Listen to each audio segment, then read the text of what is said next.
Today we are spilling a big secret, HR's dirty secret. So get ready to uncover the truth about HR and how they really operate. You might be surprised at what I'm about to reveal. Welcome to Workplace Wahala Solutions, your go-to place for all things workplace. I have a story that will illustrate everything I'm about to say. So meet Mary, hardworking, dedicated, committed. She gave her best to her job until her new manager began creating a living hell for her, piling on unreasonable demands, taking advantage of her commitment, interrupting her breaks to ask for more, calling her outside of work hours to ask for updates.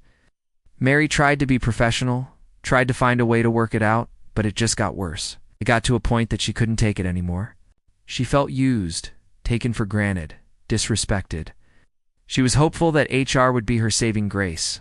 She went to HR, laid everything out, hoping for a resolution. But what she got was a listening ear and promises to look into it. 1 week later, her manager knew about the complaint. 2 months later, she started getting poor performance reviews. 6 months later, she was pushed out of the company. And unfortunately, this isn't a rare case.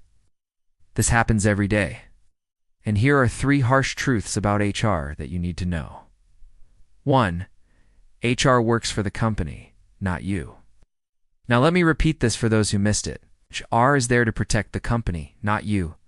As much as they try to paint themselves as neutral and partial investigators, the truth is they are there to protect the company from lawsuits, bad press, and most importantly, to protect the company's bottom line. So when you go to them with a complaint, remember they have a bigger picture to consider, and you are just a small part of that picture.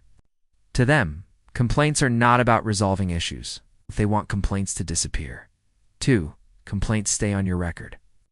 When you complain, it becomes part of your employee record. Even if HR doesn't take action, that complaint stays there. And it can resurface when it comes to promotions, transfers, or even during layoffs. Your complaint could be used against you. Think about that. 3. HR often sides with management first, before you even get a follow-up on your complaint.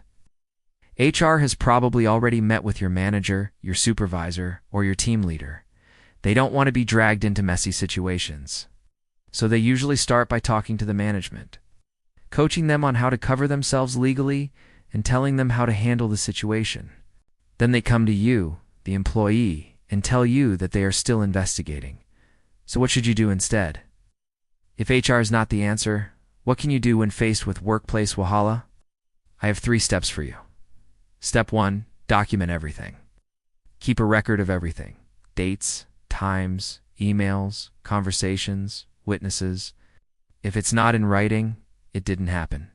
This will help you to keep track of the situation and also provide evidence if you need it. Step 2, build allies. There is strength in numbers. If others are experiencing the same thing, bring it up together. Complaining alone can make you vulnerable. Complaining as a group brings more weight to the issue, and it shows HR that it's a pattern, not just a one-off problem. Step 3, know your rights. Most employees don't know their rights, and HR counts on that. Learn the employment laws in your country, your state, and your region. Also, check your company's policy handbook, and if you need to, consult an employment lawyer. Knowledge is power, and it can help you to navigate these tricky situations. Now I want to hear from you. Have you ever reported a workplace conflict to HR? What happened? Drop your story in the comments. And if you found this helpful, hit like and subscribe for more workplace survival tips. See you next time.